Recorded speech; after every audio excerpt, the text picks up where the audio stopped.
먼저 빌라델피아에 나타났던 예수 그리스도의 모습은 다윗의 열쇠를 가지신 분으로 나옵니다. 다윗의 열쇠라고 하는 것은 절대 권력을 상징하고 있습니다. 열면 닫을 사람이 없고 닫으면 열 사람이 없다. 절대 권력을 말합니다.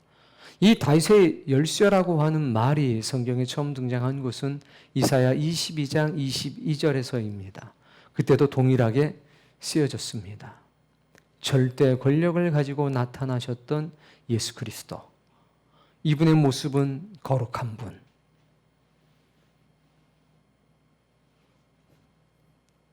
동시에 진실하신 분. 그리고 다윗의 열쇠를 가지고 절대 권력을 가지고 나타나시는 분. 이렇게 설명이 되고 있습니다. 과연 어떤 칭찬을 하셨을까요? 예수님은 이렇게 칭찬하셨습니다. 적은 능력을 가지고도 내 말을 지키고 내 이름을 배반하지 않았다. 너희가 나의 인내의 말씀을 지켰기 때문에 나도 너를 지키어 시험의 때를 면제해 주겠다. 그래서 그들 앞에는 뭐가 있었냐면 예수님께서 열린 문을 두었습니다. 우린 열린 문에 대해서 이미 많은 말씀을 들었습니다. 이 열린 문은 무엇일까? 라고 했을 때 이 열린 문은 선교의 문일 수가 있습니다. 이 열린 문은 전도를 위해서 열려져 있는 문일 수가 있다는 겁니다. 동시에 이 열린 문은 예수님, 당신님을 말하는 문일 수도 있습니다. 동시에 이 열린 문은 천국으로 가는 문일 수도 있습니다. 동시에 이 문은 우리에게 기도의 문일 수도 있습니다. 그리고 이 문은 우리에게 기회의 문일 수도 있습니다. 열린 문을 두었다. 선교의 문이 열릴 것이라. 빌라델피아 교회는 이슬람에 의해서 터키 전역이 정복당하고 지배될 때 끝까지 남았던 곳입니다.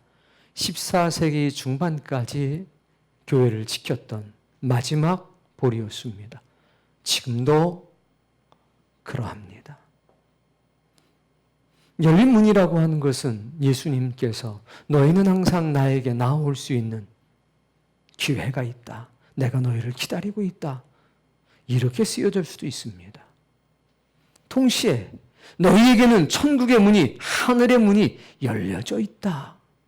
이렇게 쓰여질 수도 있습니다. 너희에게는 교회의 문이 열려져 있다. 너희들에게는 기도의 문이 열려져 있을 수 있다. 내 이름으로 무엇이든지 기도하면 내가 응답하리라. 빌라델피아에게 칭찬하십니다. 너는 아주 작은 능력을 가지고 있지만 내 말을 지켰어. 그리고 나의 이름을 배반하지 않았어. 여러분, 우리는 능력의 크기에 주목합니다. 나의 능력에 주목합니다. 그러나 하나님은 그렇지 않습니다. 나의 능력의 크기를 하나님은 주목하시는 것이 아닙니다.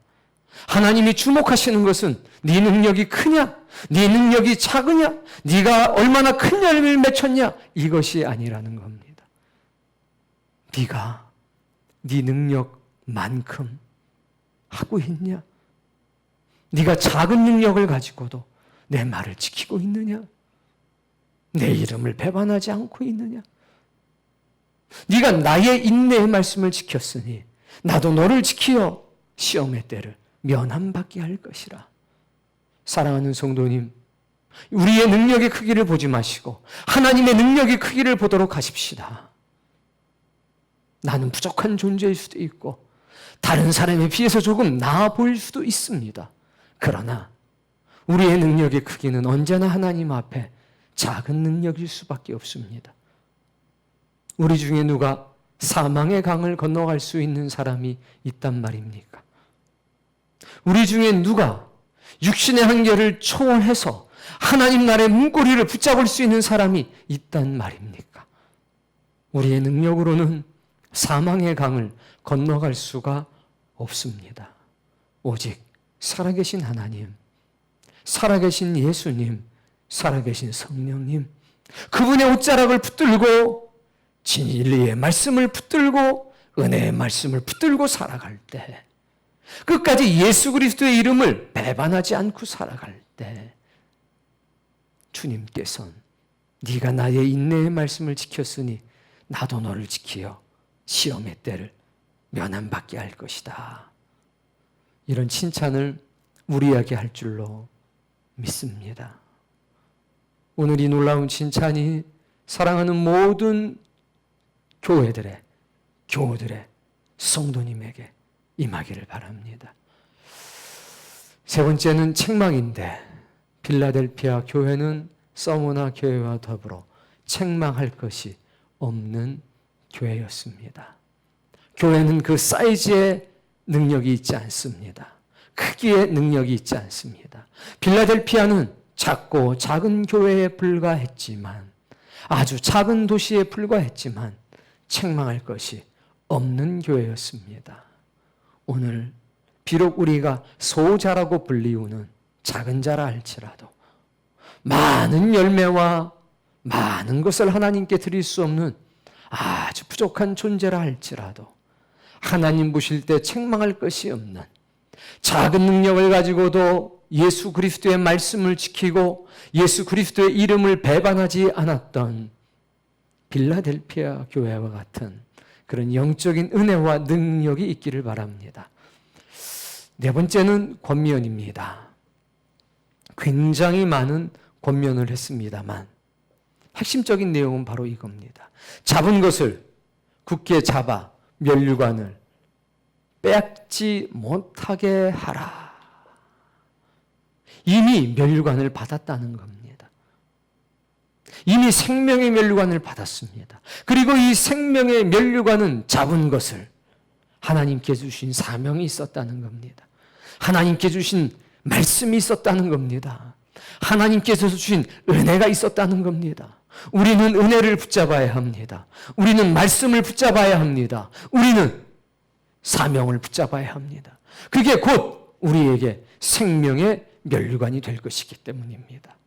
사명을 놓치게 되면, 말씀을 지키지 못하게 되면, 은혜를 저버리게 되면 생명의 면류관도 빼앗기게 됩니다. 면류관을 지키고 싶다면 사명을 붙드시기 바랍니다. 면류관을 지키고 싶다면 하나님의 은혜와 하나님의 말씀을 붙들고 살아가는 여러분이 되시길 바랍니다. 마지막, 이기는 자에게 주는 상, 하나님 성전에 기둥되게 하겠다고 하셨습니다. 그리고 그 성전의 기둥 위에 하나님의 이름을, 새 예루살렘의 이름을, 주님의 새 이름을 기록해 주겠다고 했습니다. 하나님의 이름이 기록되는 순간 어떤 일이 있습니까? 그 당시에는요, 훌륭하게 사명을 감당한 사람들이 죽고 나면 성전에 다시 기둥을 하나 세웠다고 합니다. 그리고 거기에 이름을 적어놨다고 하지요. 너는 내 것이라. 너의 충성됨을 내가 기억하고 있다. 하나님의 이름이 성전 기둥에 기록될 때 이것은 하나님의 소유라는 것이 분명해지는 겁니다. 주님의 새 이름이 기록되게 될 때에 이것은 주님의 것이라는 것이 분명해지는 겁니다. 새 예루살렘의 이름을 기록하게 될 때에 너는 나에게 속한 것이라는 것이 분명해지는 겁니다. 아마 필라델피아 교회에는 이것이 큰 위로가 됐을 겁니다. 육신의 삶 속에서 모든 지진으로부터, 모든 재난으로부터 내가 지켜줄 것이다.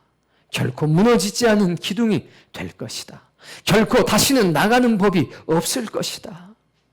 이 땅에서도 위로받았을 것이고 저 하나님 나라에 대한 소망은 더 견고해졌을 겁니다. 오늘 우리에게도 이러한 상이 주어지기를 바랍니다. 자, 필라델피아 교회의 사자에게 편지하라 나옵니다. 거룩하고 진실하사. 거룩하다고 하는 것은 두 가지 의미가 있습니다. 구별된.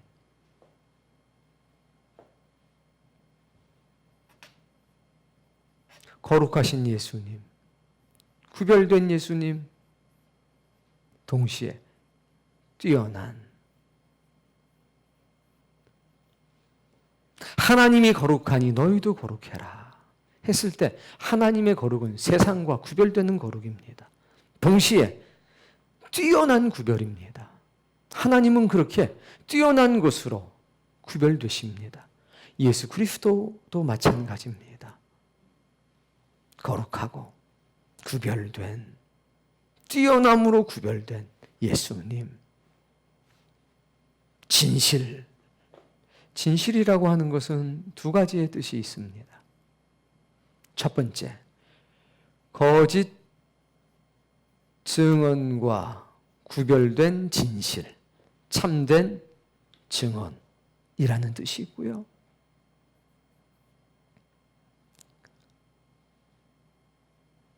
가짜와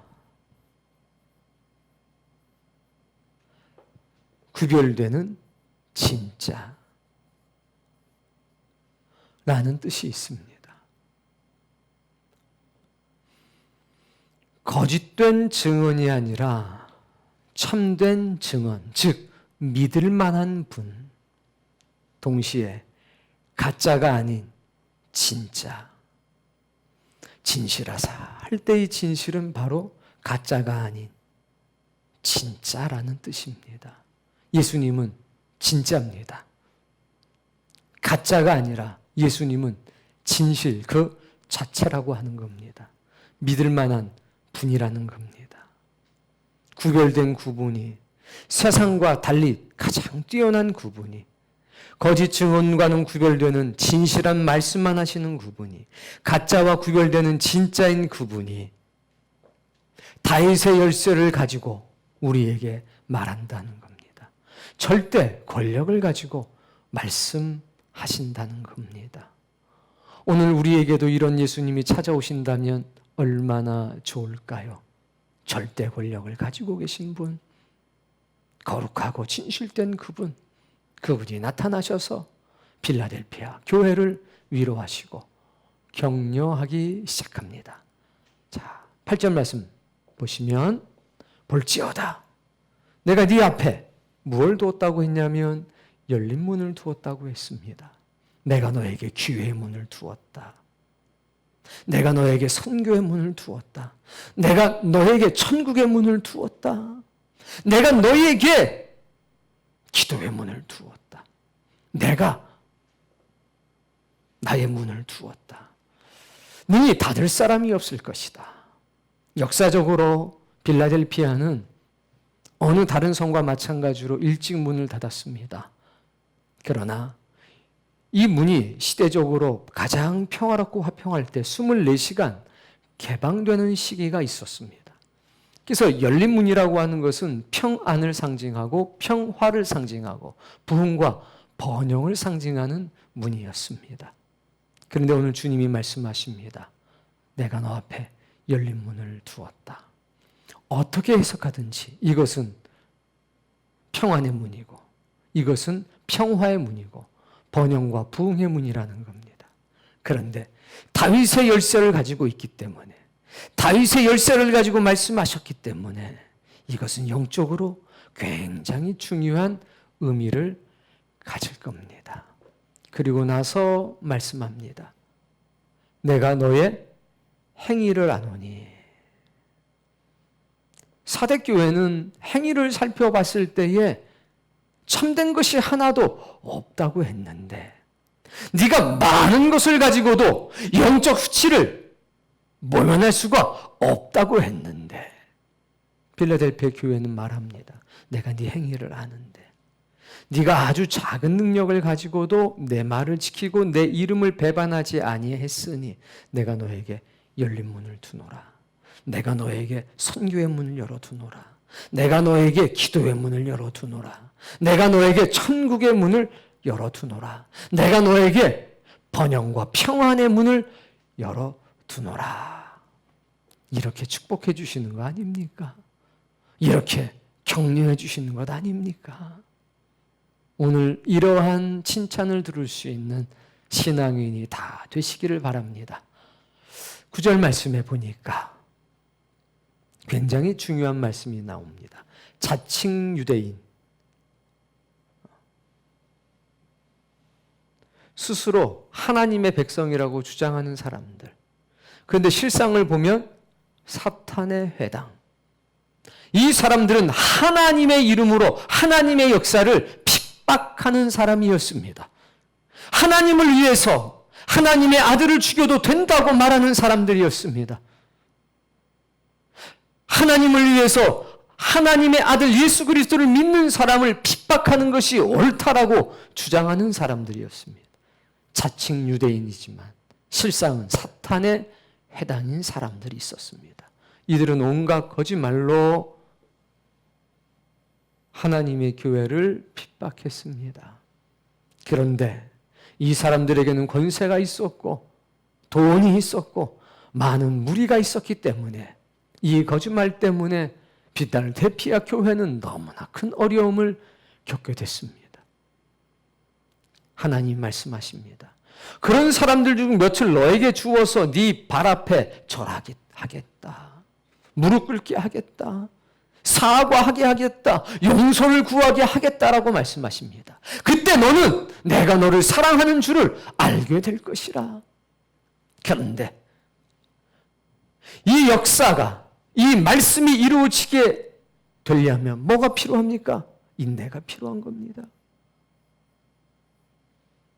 기다림이 필요하다는 겁니다. 지금은 이 거짓말 때문에, 중상모략하는 사람들 때문에 필라델피아 교회가 너무나 어렵고 힘들다는 겁니다. 그러나 반드시 내가 그들을 네 앞에 무릎 꿇고 절하게 할 거야. 그때 내가 너를 사랑하는 줄을 알 거다. 아마 이렇게 기도하는 모양입니다.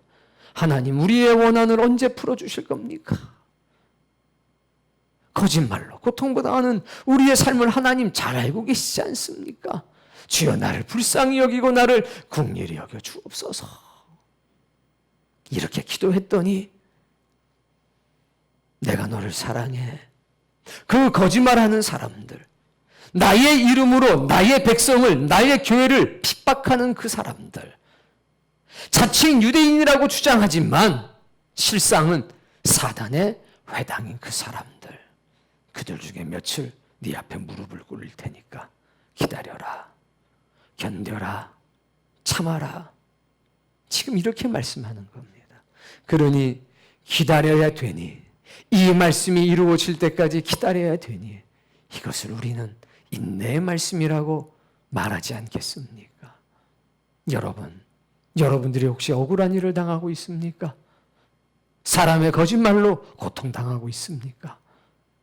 그렇다면 이 말씀을 붙들고 기도하십시오. 열린 문, 열려져 있는 기도의 문을 향해서 기도하십시오. 열려져 있는 예수 그리스도를 향해서 간구하십시오. 하나님, 이 9절의 말씀이 오늘 우리에게 이루어지기를 원합니다 라고 하는 간절한 기도를 한다면 살아계신 하나님께서 반드시 응답해 주실 것으로 믿습니다.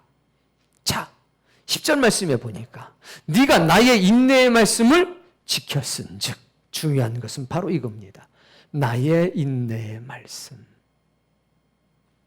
예수 그리스도가 가지고 계셨던 인내의 말씀. 예수님도 인내하셨습니다. 하나님의 명령을 따라 이 땅에 오셨습니다.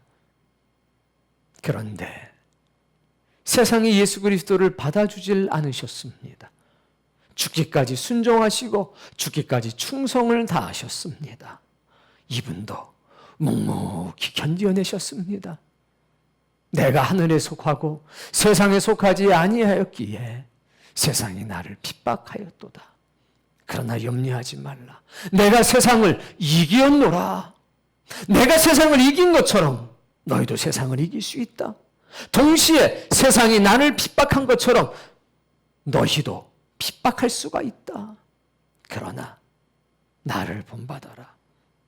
내가 인내한 것처럼 너희도 인내하라. 우리는 주님의 인내를 봅니다. 예수 그리스도의 인내. 예수 그리스도는 인내의 본을 보이셨습니다. 우린 예수 그리스도의 인내를 바라보며 감동을 받습니다. 주님도 죽기까지 충성하셨구나. 주님도 하나님의 말씀을 붙들고 인내하셨구나. 주님도 사흘 동안의 죽음 가운데 고통당하셨구나. 그리고 우리는 동시에 깨닫습니다. 주님도 인내의 말씀을 지켰으니까 우리를 동정하실 수 있구나. 우리의 고통을 체휼하실 수 있는 분이시구나. 여러분, 우리는 주님을 보면서 감동합니다. 예수님은 우리를 바라보시면서 우리를 동정하십니다. 얘야, 내가 겪은 게 바로 그래. 네가 겪고 있는 그것을 나도 겪었어. 네가 하나를 겪었다면 나는 열을 겪고 100을 겪었어. 내가 다 겪었어. 잘 알아. 괜찮아. 내가 너와 함께. 주님 우리를 그렇게 위로해 주시는 겁니다. 네가 나의 인내의 말씀을 지켰은즉, 우리가 주님의 인내의 말씀을 지킬 수 있는 이유는 한 가지입니다. 봤기 때문입니다. 무엇을 봤냐? 주님이 인내의 말씀을 지키는 것을, 하나님 앞에서 인내의 말씀을 지키는 것을 봤기 때문에. 주님도 겪으셨는데 우리도 당연히 겪어야지. 주님도 이기셨는데 나도 이겨야지. 주님께서 나와 동행하시면서 나를 지켜주신다고 그랬으니 내가 작은 능력을 가지고도 주의 말씀을 지켜야지. 오늘 여러분들에게 이런 소망이 있기를 바랍니다. 네가 내 말씀을 지켰어? 나도 너를 지킬게. 여러분, 부활하신 주님의 약속은 선명합니다. 네가 나의 인내의 말씀을 지켰어? 네가 내가 인내한 것처럼 너도 인내하고 있어? 그러면 네가 말씀을 지켰으니 나도 너를 지킬게. 이것이 주님의 약속입니다. 부활하신 주님의 약속. 여러분 기억하십시오. 우리가 하나님의 말씀을 지킬 때 하나님은 그 말씀을 지키는 우리를 지켜주십니다. 시내산 언약의 핵심이 뭡니까? 두 돌판에 기록했던 그 언약의 핵심이 뭡니까? 너희가 나의 통치를 수납하면, 나의 말씀을 받아들이면, 너희가 내 말에 순종하면, 그리고 너희가 나를 섬기면 내가 너희의 보호자가 되겠다. 너희가 내 말을 받아들이고 내 말을 지키고 내 말에 순종한다면 내가 너의 보호자가 되어주겠다. 이것이 시내산 언약의 핵심 아닙니까? 동일한 영적인 원리가 부활하신 예수 그리스도를 통해서 오늘 교회에 들려지는 겁니다.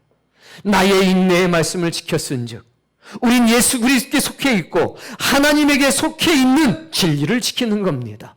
하나님의 약속의 근거에서 기다리고 있는 겁니다.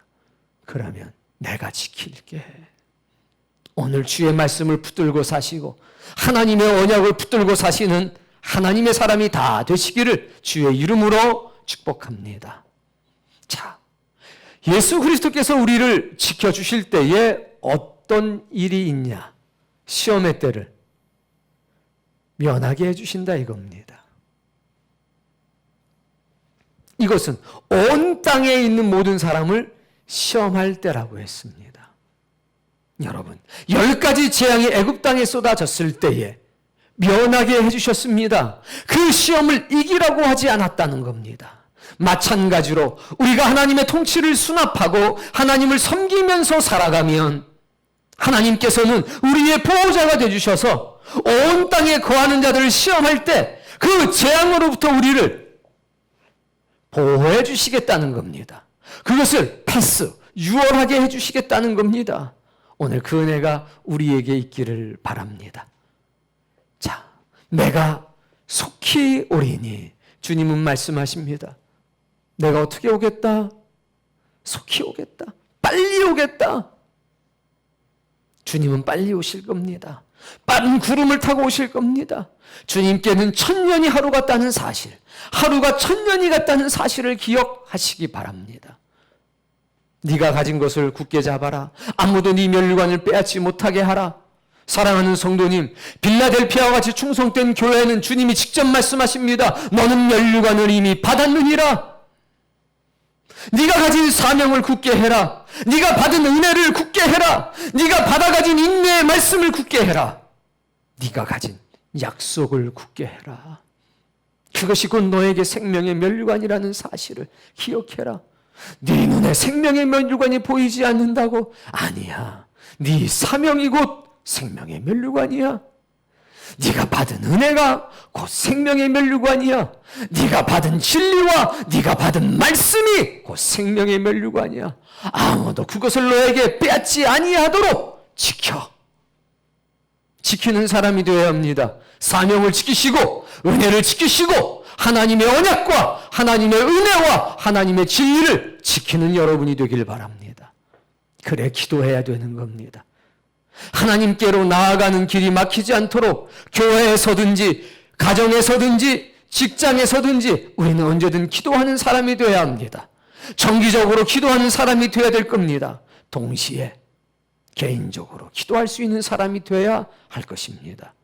우리는 사명에 매여 살아가는 존재임을 잊지 마시고 어떠한 형편, 어떠한 처지, 내가 빈궁에 처할 때나 내가 비유에 처할 때나 언제든지 기도하며 사시고 언제든지 상황 불문, 조건 불문 그 가운데서 하나님을 기쁘시게 하는 일을 하면서 살아가는 하나님의 사람 다 되시기를 축복합니다. 드디어 이기는 자에게 주는 상이 나옵니다. 이기는 자에게는 인내의 말씀을 지켰던 그 사람들에게는 열린 문이 있을 때에 기도의 문이 열려졌을 때에 그 문을 통해서 하나님을 만나고 하나님이 위대한 역사를 지켜나가는 그 사람들은 거짓말하는 사람들의 중상모략에 억울하고 분한 일에 분노하지 않고 끝까지 하나님의 일을 지켰던 그 사람들은 그게 이기는 자 아니겠습니까? 그 사람들에게는 어떤 축복을 주시느냐? 하나님 성전에 기둥되게 할 것이라. 아멘. 하나님의 성전에 기둥이 되게 할 것이라. 기둥은 이 대들보는 가장 귀하고 존귀한 것 아닙니까? 너는 내 삶의 기둥이야. 너는 나에게 있어서 기둥이야. 이거 얼마나 큰 축복입니까? 오늘 여러분 하나님의 성전에 기둥 되시기를 바랍니다. 그가 결코 다시 나가지 아니하리라. 지진이 나서 왜 도망가? 집이 무너져서 그러는 거지. 그러나 걱정할 거 없다. 하나님의 성전이 기둥이 되면 결코 무너지거나 흔들리지 아니할 것이니 다시 나갈 필요가 없다. 이렇게 위로해주고 계십니다. 그런 빌라델피아 교회가 마치 이 말씀의 상징처럼 교회 건물은 무너졌지만 기둥은 딱 남아서 그 자리를 지키고 있습니다. 어떤 환난과 어려움 속에서도 하나님 앞에 빌라델피아 교회 두 기둥처럼 예비하는 모든 사람들이 발견되기를 주의 이름으로 축복합니다. 내가 그 기둥에 하나님의 이름과 하나님의 성, 곧 하늘에서 내려오는 새 예루살렘의 이름, 새 예루살렘의 이름의 정체는 바로 하나님의 성입니다. 나의 새 이름, 예수 그리스도의 새 이름을 그 돌에, 그 기둥에 기록할 것이라고 말씀하십니다. 소유가 누군지 분명한 겁니다. 우리의 삶에, 우리의 평생이 얼마나 하나님 앞에 충성되고 정직했는지를 보여주는 말씀입니다. 오늘 여러분의 영혼에 하나님의 이름이 새겨지길 바랍니다. 하나님의 성의 이름이 새겨지길 바랍니다. 예수 그리스도의 이름이 새겨지기를 바랍니다. 우리는 감히 나는 하나님의 것이라고, 나는 주님의 것이라고, 우리의 시민권은 이 땅이 아니라 하나님에게 있다고, 천국에 있다고 외칠 수 있게 되기를 바랍니다. 하나님의 이름과 예수 그리스도의 이름이 우리의 소유를 말한다면, 우리의 소유는 하나님께 있다, 이걸 증명한다면, 하나님의 성의 이름이 우리에게 기록된다는 것은 우리의 시민권이 하늘에 있다는 것을 증명해 주는 것 아니겠습니까?